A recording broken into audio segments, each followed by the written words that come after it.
it's recording now. All the lights are also on. It's recording.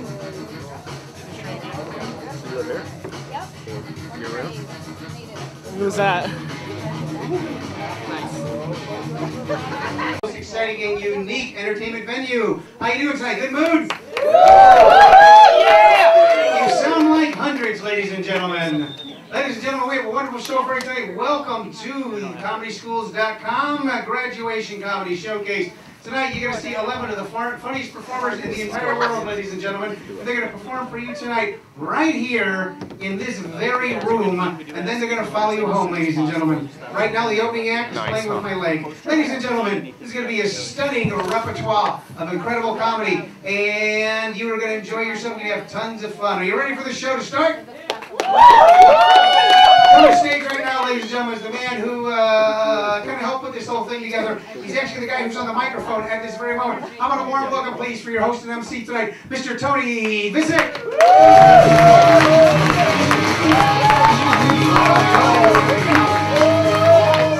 Thank you very much. Good evening, ladies and gentlemen, and welcome to Frolics. How you guys doing? Good mood? Fantastic. That's our show. You've been ripped off. Thank you very much. Good night. Be sure and tip your server. We have a stunning show for you tonight, ladies and gentlemen, and it's been tailor-made just for you because there's 4 of you here. And ladies and gentlemen, we actually have more comics than we have audience. It's pretty exciting, and they're actually going to do table comedy.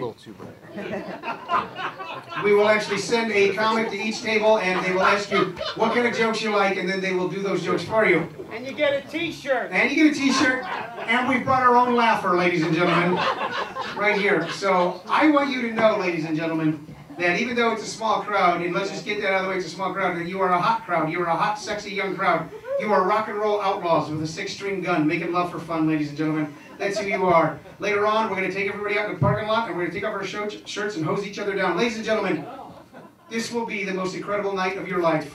I don't care what you've done in your life, ladies and gentlemen. I don't care what peaks you've reached. I don't care what sort of mountains you climb. After tonight, you'll go, you know what? The hell with it. I've done it all now, baby. You will do that. You will do that. After this, you move to Iowa and go, let's watch corn grow. There's nothing else for me, ladies and gentlemen. Iowa. Anybody here from Iowa? Fantastic, because I hate those people. They should all be hit in the back of the head with a brick. That's what I say. Did you know that Iowa, this is interesting, this is true, is the methamphetamine capital of the world? Did you know that? Which is weird because there's nothing to do in Iowa. I don't know why you want to stay awake in Iowa. There's nothing to do. You'd think it'd be the heroin capital. It's boring here, it sucks, there's nothing to do, let's do some heroin and fall asleep. But no, they stay awake and go, look, it's flat. Great, I'm doing Iowa jokes in Arizona. Those are the kind of comedic instincts that have led me to this, ladies and gentlemen. Thank you very much. It's a hound. Did you ever heard the sound of one hand clapping? That was it. There we go. One man laughing, one hand clapping. It's a movement. You start with one man. You kill him, and then you get a bunch of other people. Thank you. You're laughing one at a time. That's so important to me. Most people want people to laugh together as a group, but I find that disgusting. I like it when people laugh one at a time. And you, by the way, you only get one laugh tonight. And some of you who've already laughed, you're done. So it'll be your turn in 4 laughs, sir. How are you? You doing all right? You got a daytime job. You're doing all right? There you go. And what's your name? Any idea? I see the face, man. You didn't get that? A name? What is your name? Who's your daddy? Is he rich? Rich like me? The zombies, they were hot, remember? What's your name? Who's your daddy? By the way, if you're going to be funny, don't grow one of these. It just scares the kids. That's fun, sir. You ever done that? You ever sit there and look in the mirror and go, yeah? You got to give it a shot. What is your name? Is this a hard question, sir? It is. You don't want to tell me your name. And then I'm going to call you Ray Ray. That'll be your name, Ray Ray. You're going to be Ray Ray, the unemployed cab driver heroin dealer. That's who you are, sir. Are you happy with that? That's good. I've already got people in the audience hate me, and it's so important. In my life, to have someone just look at me and go, you were contemptuous, and I could buy you with my insurance policy and have you shot. So, you ever shot a man, sir? In Reno? Just to watch him die?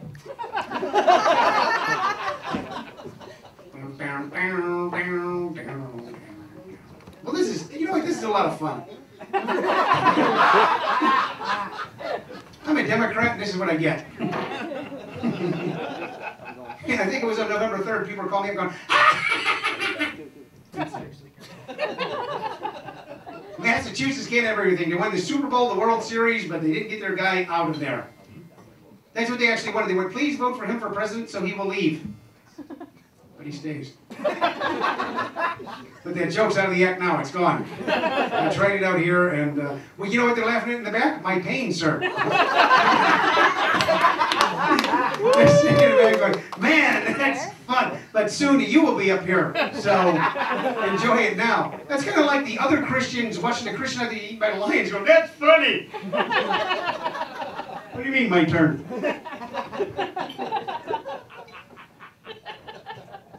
Robert, you need to laugh on cue. You're laughing, you didn't laugh with the group. You always gotta be different, don't you, Robert? Isn't that pathetic when I know the audience by name? He really cares about his audience. Well, there's only 4 of them. You're more like a band. Or a jury. You know, it'd be funny, because if you're in a Scott Peterson trial, you'd be going, we don't really give a shit. We're just trying to take a nap and eat a sandwich. Robert, will you run around the room and explain the jokes to people? I had some dip myself. You had some dip yourself? Well, it was with a cheesy dip with some chips. Well, that explains it.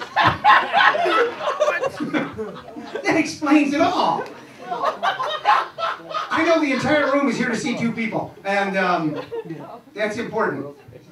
What's going to happen, I don't know if you noticed, what will happen is, one at a time, ladies and gentlemen, let me tell you how things are going to work tonight. Is first we're all going to smoke a little reefer. Then, there we go, and we drop a little acid, and then we'll go, the Grateful Dead, we're good.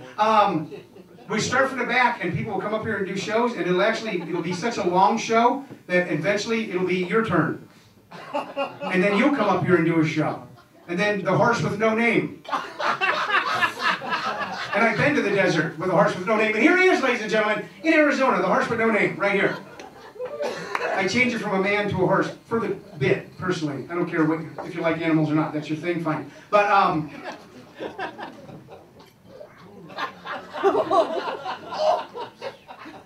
2 more years of college, and I wouldn't have needed this shit. I'm going to have a good time. And you're going to have a good time. We're going to have tons of fun. Are you ready to have tons of fun, ladies and gentlemen? Let me hear you say, yeah. Yeah. Let me hear you say, hell yeah. Hell yeah. Let me hear you say, okay. Usually people stop there. But you didn't. You're a good crowd. Ladies and gentlemen, coming to the stage right now is a very funny man. This is a man who is known around town and ultimately has to pay people off because of the things that he does. But we love him because we're sick and twisted. How about a warm welcome, please, for my good friend, Mr. Marty Sender.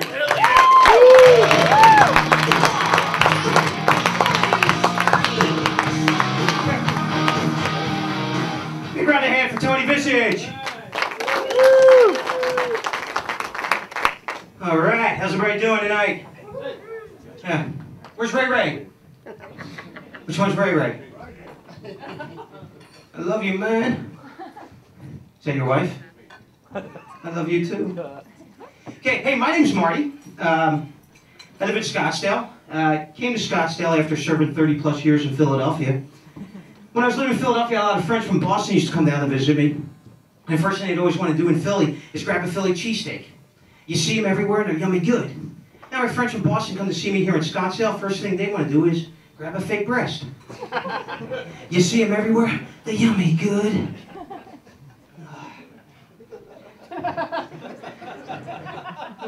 I'll wait. So I did a noble thing today. I gave blood. And I love the list of questions they ask before they take your blood. Are you gay? Have you ever been to prison? Have you ever exchanged sex for drugs or money? Now, does jewelry for my wife count? So I just closed a home equity loan. Had to fill up my SUV. Man, you know, living in Scottsdale, it used to be a status symbol what kind of car you drove. Now the status symbol is what kind of gas you buy. Some girl gave me her phone number when she saw me pumping Super Ethyl. Lucky I still had time to buy gas. And what the hell are we still paying $2.15 for a gallon of gas? Man, in Alaska, we're not paying $2 for a bag of ice. And last time I checked, Iraq was a U.S. territory. Now, I think the problem is our government's spending way too much time on issues that just don't concern me. Something like the gay marriage issue. Personally, I say, let gay people get married. They won't be gay for long. See, gay people don't know our little secret. That once you get married, there's no more oral and there's no more anal. Last time I checked, people, that doesn't leave them any options that I can think of. And you know, in states like Florida and Alabama, it's illegal for gays to marry, but perfectly illegal for heteros to marry their first cousin. Marry your first cousin? Man, that's sick. You should never be able to marry your first cousin. Unless she's hot. Man. You know what, I was just reading that the United Nations just concluded this year's World AIDS Conference, and they held it in, of all places, Bangkok. Bangkok. Are you shitting me? Bangkok. Ain't that how we got into this mess? Where's next year's AIDS conference? Gangbang? Why don't we just find a city named Ham in the ass and hold it there every year? Man. You know what's always impressed me most about gay men? Not what you think, Ray Ray. I do have nice hair and I wax my back, but not just anything wrong with it. What impresses me most about gay men is they're always so formal. For example, you never meet a gay man named Mike, it's Michael. And you never meet a gay man named Rob, it's Robert. And you certainly never meet a gay man named Rich, it's Richard. Unless he goes by Dick. Explain that one to her, she didn't get that.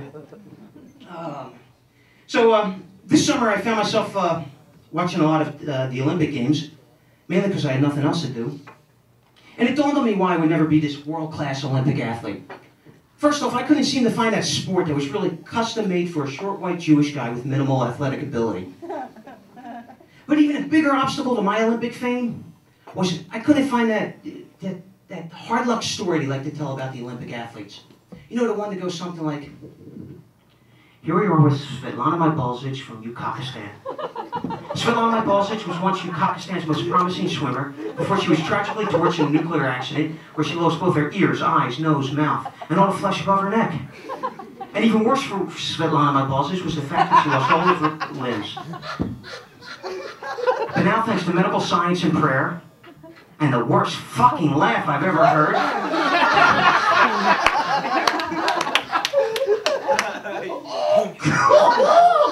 Svetlana Mybalzic is able to regain her Olympic swimming form thanks to surgically attached alligator limbs.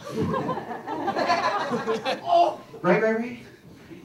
As Svetlana Mybalzic can now blaze through both land and sea with the blinding speed of a Scottsdale child diagnosed with ADD trying to escape his parents at the second half of a Cardinal game. So now the Olympic Games are over, I'm finding myself watching even more TV, reality TV. Any reality TV show fans out there? I was always a big fan of the show Average Joe, the Average Joe series. So I'm really looking forward to the December remake of the show Average Jew. Yeah, 5 Jewish guys gotta make really difficult decisions about women without being able to check with their mommies. But how about some of the new shows out there, like Biggest Loser? Has anybody seen that one? What do you call the guy that finishes second? Or better yet, what do you call me for watching the show? But of all the new shows, my favorite has to be My Big Obnoxious Boss, and the sequel to that show, Wife Swap. Wife Swap, that sounds like a pretty cool concept, especially if you get to choose what you swap your wife for. Like a set of golf clubs. How about a motorcycle? Yeah. But if you really gotta play wife swap, how about if you get to pick who you wife swap with? Personally, I would choose a widower. 3 weeks of peace and quiet. If I could be serious here for a second, folks, if Bernie Sanders is elected to play wife swap, I will do my patriotic duty. I'm playing wife swap with Osama bin Laden. That's right, folks, Osama bin Laden. Because while I'm out there banging his 25 wives, my wife will give him so much shit to do, he'll never find time to blow crap up.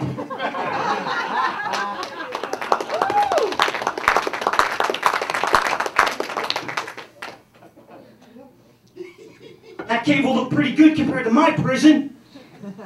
So how's it feel, tough guy? Come on, Osama. How's it feel to be celibate, eat fast food, and always wrong? We'll get him to turn himself in no time. There's no doubt we'll get him to convert to Judaism just to get out of that mess. And man, people, it is a mess over there still. Mideast, things are still screwed up. And people who know me have a lot of pretty strong political views. And if I said it once, I've said it 1,000 times. The big problem over there is sexual repression. If the women weren't covered head to toe 24/7, these guys would think of stuff other than blowing shit up. Yeah, just think about that one for a second. You don't see a couple guys on the beach in San Diego with some fawn-clad beauties going, hey, let's dish these chicks, strap on some C4. It's a good day to blow up a bus. What these guys need is a little cleavage, a little TNA. Let's take them for a tour to Scottsdale Fashion Square so they can see a little thong coming from the jeans. It works for me when I'm upset. Ah, man. So what do? They keep on doing these terrorist acts, blowing up buses, and it's having a tremendous impact on the economy, the world economy, especially the inflation. Look at the inflation in a place like Israel, where I heard it now costs an arm and a leg just to board the bus. And the only ones making any money over there are the prosthetic and bus salesmen. And why do the Jews insist on still taking the bus? You don't see any Jews in Scottsdale on the bus. Man, I'm Jewish and I feel safer wearing a plaid skirt driving a Razor scooter in West Phoenix. And if there's one culture of people you would think would have a hard time being rounded up for mass transportation, it'd be the Jews. Man. And these guys are nothing but knuckleheads. You want to inflict pain on the Jews? Don't be bombing buses and synagogues. You got to get the Jews where it really hurts. Take out a Nordstrom's on the anniversary day sale. You want to mess with the Jews? Start taking out Chinese restaurants. Jews love Chinese food. I ate at Chang's 8 times this week, twice today. A Jew without MSG's like Kelly Ripa on crack. Man, growing up every Friday, Saturday, and Sunday night, we went to all-you-can-eat Chinese Mongolian barbecue buffet. And the first thing my family would do is move all our chairs from around the table to around the buffet so we wouldn't have to get up again. They hated us there. And I don't know why Jews like Chinese food so much. It's because they stay open on Christmas. And if, you know, the Chinese people must be mad because they don't have the option to go out for Jew food. They can't order Jew takeout. And the Jewish people don't even reciprocate with a Jewish chicken salad.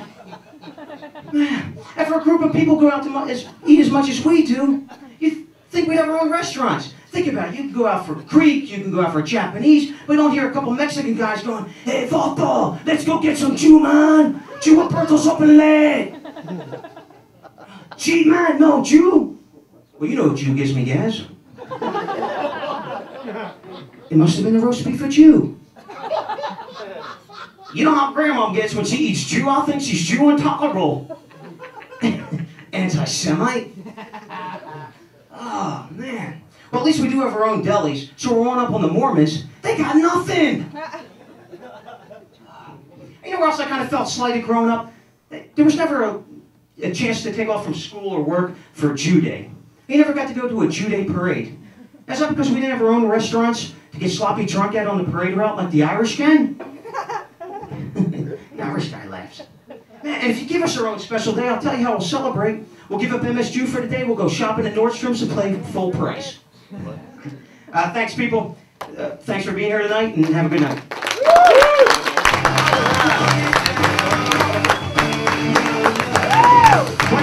Ladies and gentlemen. Solving the world's problems with food, ladies and gentlemen. He's got to work out. You guys have a good time?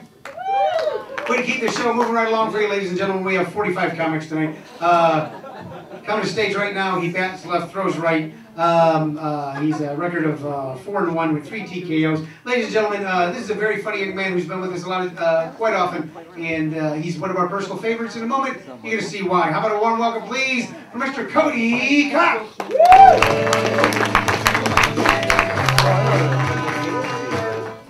Thank you, Tony. Give it up for Marty one more time, people. He's my favorite dude. Hello, ladies and gentlemen. My name's Cody Kopp. I've been doing this for a while. I always have trouble coming up with an opener, but I know how good it is to stay likable and friendly, so eat me. So what do you think's the biggest news story this entire year so far? What do you think? What do you think, Ray Ray? You don't got the foggiest idea. Well, I'll tell you, it's the Red Sox. Screw the election. It's the Red Sox. They finally won the World Series. It's great. Yes, we got a Sox fan back there. Thank you. You Cardinal scum. I know who you are. But I recently vacationed in Boston. Boston, very interesting city, because they just legalized gay marriage. So, you know, every time I'm walking around and I see 2 guys, I'm like, are they married? Are they married? But I knew they weren't, because they weren't yelling at each other in the middle of the street, saying stuff like, oh, just take a capo if you're going to drink. Don't drive with the baby. I did a show while I was in Boston, and I learned something. If you ever do a show in Boston, never open it with, how about them Yankees? I was wicked retarded. Oh, I flew there, because it's faster, obviously. And I spent time in the airport, and I noticed something about airport security. We are hiring the homeless and the legless. I saw the security agent with 1 leg. Now, I'm all for helping the handicapped, but I think this guy had been a shoe bomber.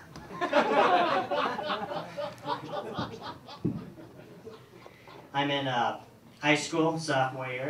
It's going pretty good. And we get a lot of tests, and teachers are really into giving us study guides. Like in science class, they gave us the Stephen Hawking's Guide to the Universe. That's a slow read. I've been reading it for 6 months. I'm on page 2. I even got the audio book. It's like, hello, this is Stephen Hawking. Today, battery is low.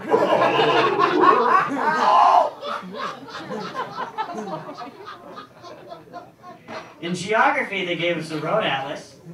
And in sex ed, they gave us the Paris Hilton tape. Wow! Now I can finally do my homework. I can only find a woman. For now, my dad will do. You've heard worse. I was recently in a play. It was cool because it was supposed to be this risque comedy, but since being a public school, they had to censor a lot of it. Like this one scene where this girl gets her skirt ripped off, but instead of wearing panties, she's wearing long johns. Crotchless long johns. Oh. And now for something that you never heard at church. That sermon sucked, pastor! I'm a Christian. Except when there's girls around, there's fun stuff to do. I've read the Bible. I know all the characters. Jesus, Moses, Scrumpy, Sleepy, Shrek, Nemo. And Noah. Noah's a fascinating character. All those animals. You never hear who cleaned up after them. That's why he didn't take the dinosaurs. He took one look at him and went, I'm not picking up after that. Even God's like, oh, where are the dinosaurs? They didn't make it. They said they got a ride. That's the waiters. I went on a Christian retreat recently to Florida. It was awful, because this one girl kept butchering that stupid slogan, what would Jesus do? WWJD, Cody, huh? What would Jesus do? What would he do, huh? What would he do? After about the 1000th time, I said, hey lady, Jesus would mouth punch you. So she's lying there in a pool of blood. I'm like, hey, it wasn't me. It was Jesus. That's what Jesus did. How many hurricanes did Florida have in the past summer? Look like a baker's dozen? I say they deserve it. It's their fault for living in a state that looks like America's Wang. I got a job at my church recently. It's really cool. I do the children's service every Sunday. The only problem is I hate kids. But I can cope with it by doing my own adaptation of Simon Says. Simon says, stone the heretic, and Billy's the heretic. I have to be a heretic. Simon says, throw your neighbor into a lion's den. Now, we don't have a lion's den per se, but we do have a bag of cats. They're hungry. And Simon says, don't tattle, like Judas. Nobody likes a snitch, especially Jesus. Now, who wants a cigarette? You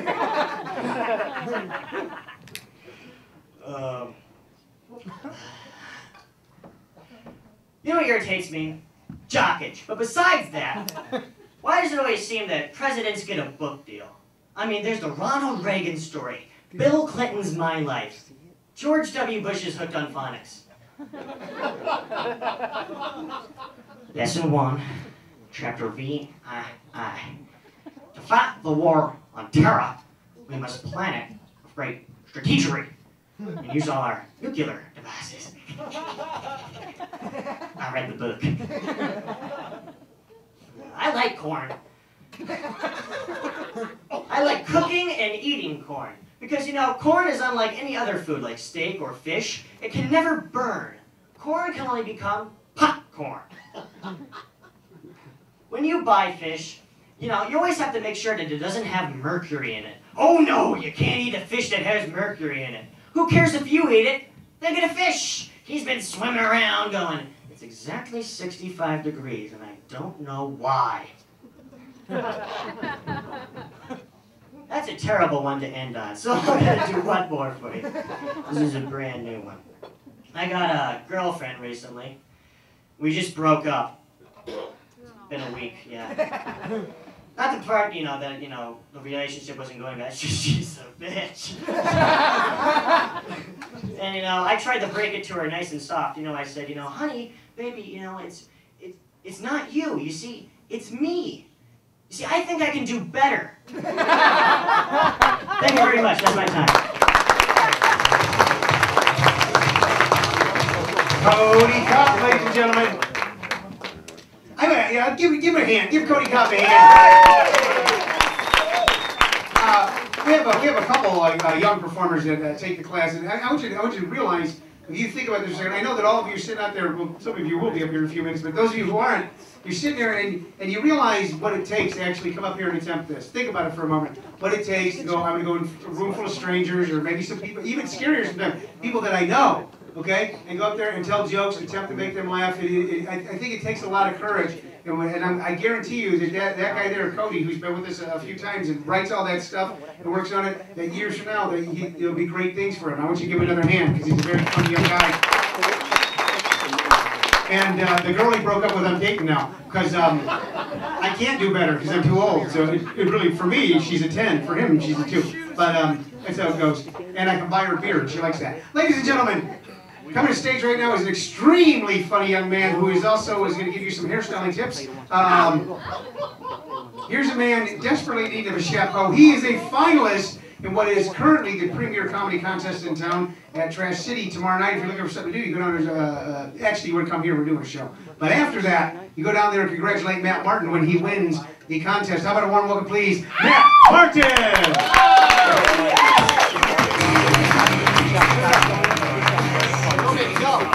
Alright.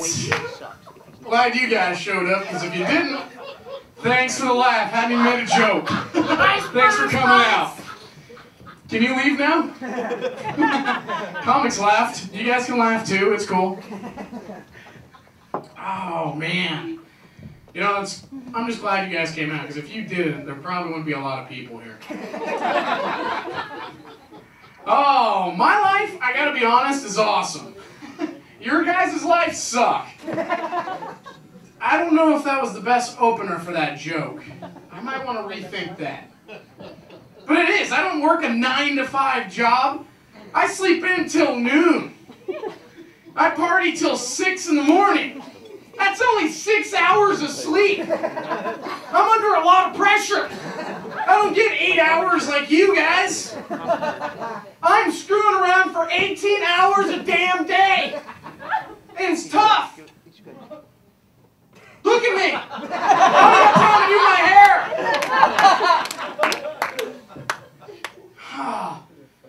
22, unemployed, live at my parents' house. Luckiest guy I know. A lot of you are thinking, hey, freeloader.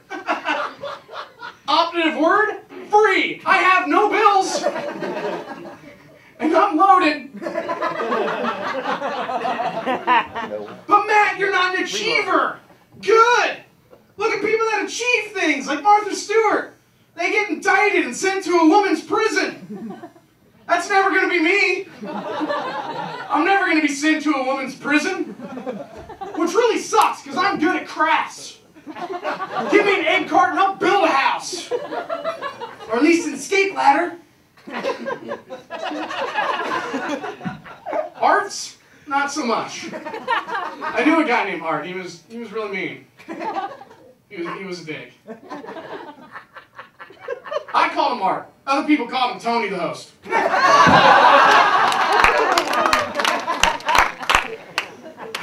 Oh, man. The best part is, though, I can eat, sleep, and have sex as much as I want. If I wanted to. Listen, I have $6 to my name, and all I'm thinking is buy candy.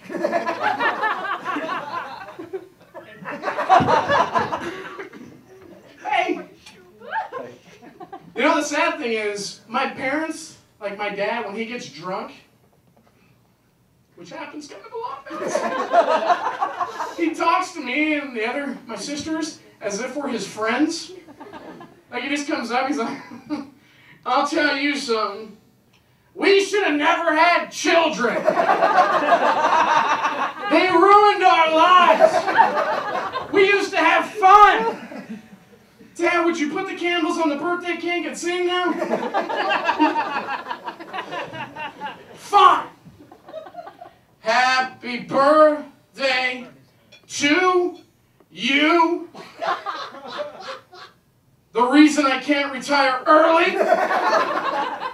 Happy birthday to Speedboat, which is what I could have had if you would have came along. Thanks a lot, son. It was really tough as a kid if your parents were older than you. Think about that. I screwed it up. Damn it.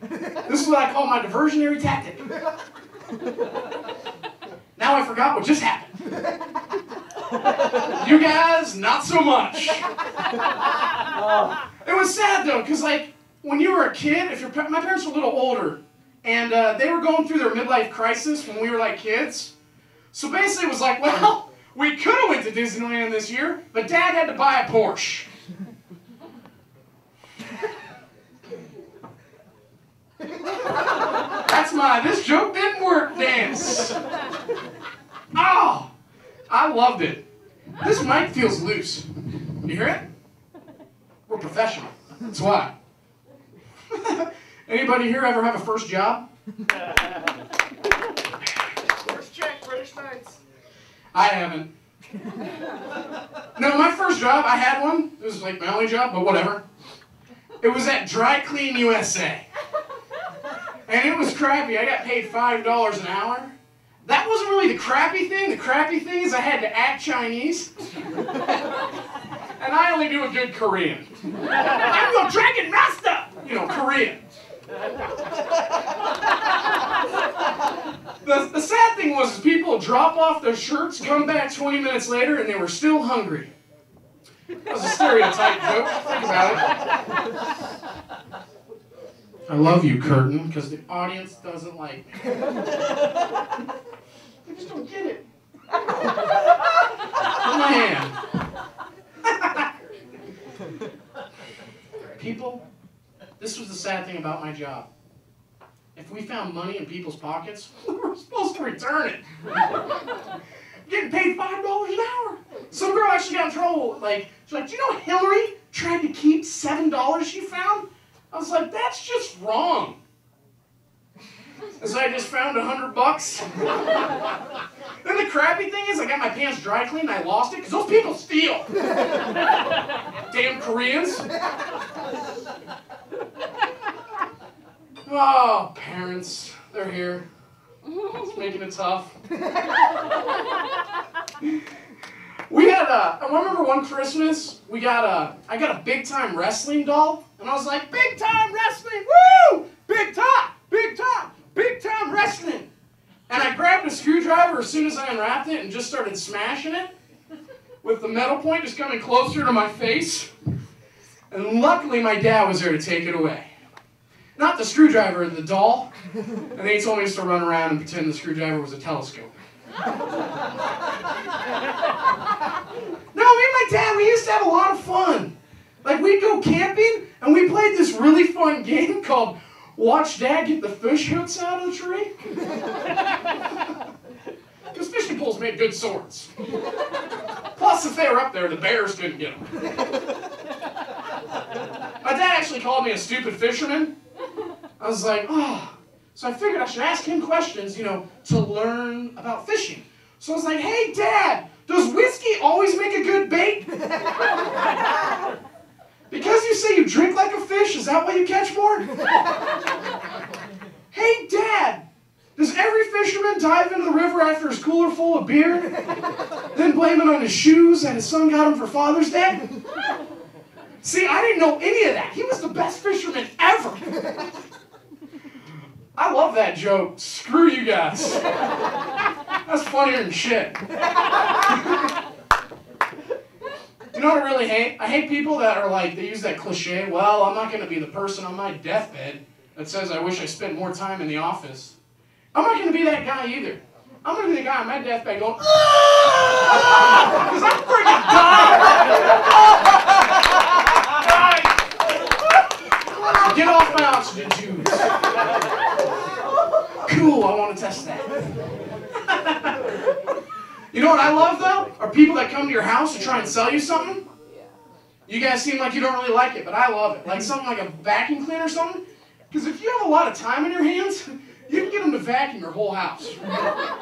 Really? You're selling a vacuum? Does it work on red carpet? I don't think it does. Wow. Will it pick up this spot you missed? Really? Will it work on an upstairs bedroom? Prove it. Well, I'm a little short of cash because I don't have a job. So I can't really get that right now. Plus, everything here looks great. But I'm going to tell you what I'm going to do for you. This is an IOU written in Crayola crayon. It's as good as money, my friend. Should have ended on that, but it sucked. Somehow. I'll do this one, because Tony's standing there, and he looks angry. Not really, he just looks like he has something on his chin, trying to be young. You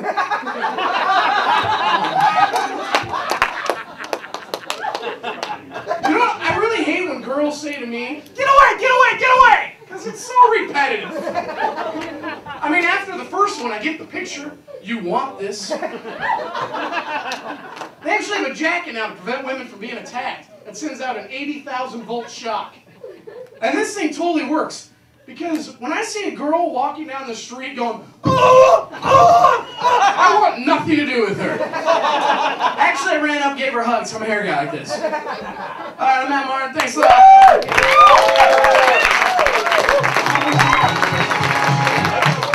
Matt Martin, ladies and gentlemen. I'm not laughing at you anymore. How about put it together for Matt Martin, because that's a funny guy.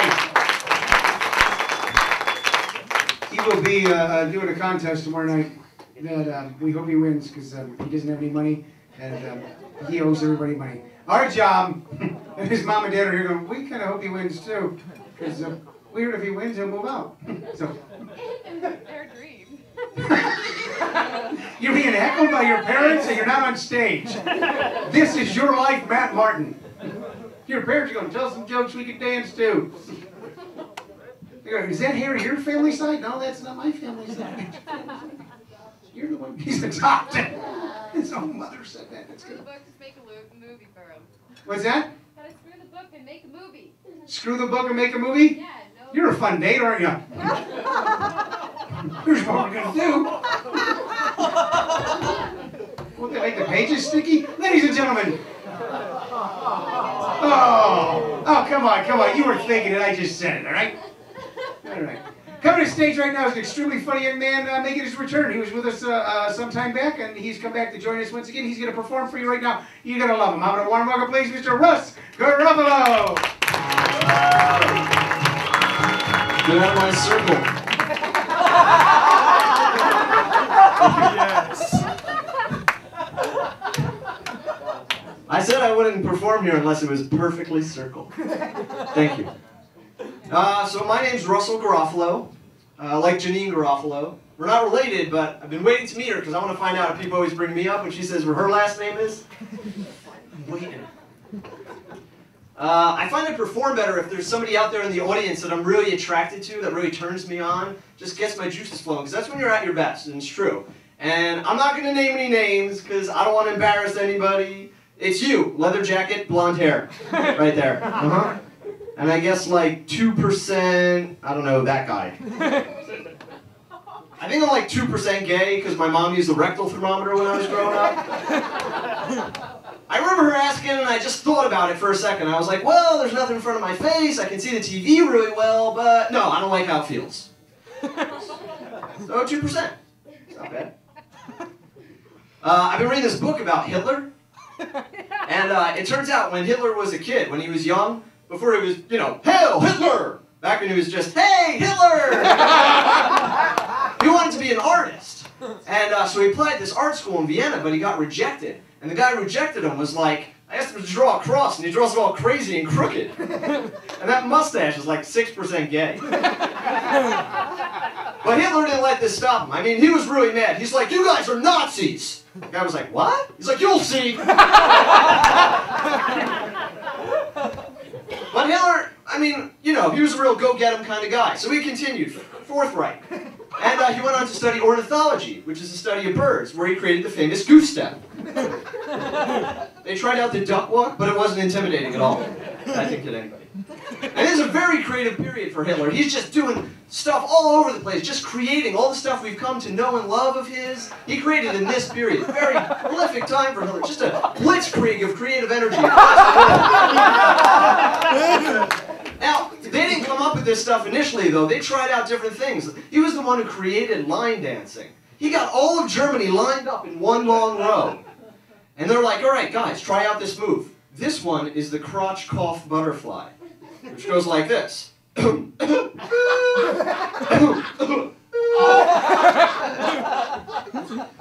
Germans weren't that into it. They're like, we want something strong, something rigid, something German.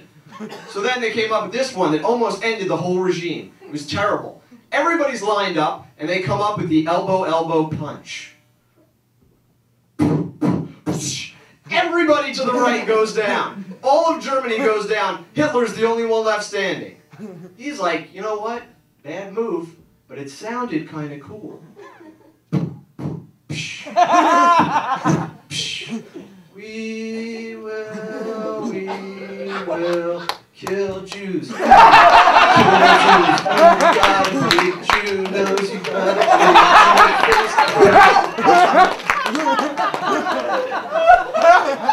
I've got it! Hitler said. He's like, guys, check this out. They're all like, what? And he's like, get up, look at this, I've got it. Nipple, high five. They're like, what? He's like, nipple, high five, nipple, high five. Dance craze sweeps the nation. You couldn't go anywhere in the late 30s, early 40s in Germany without seeing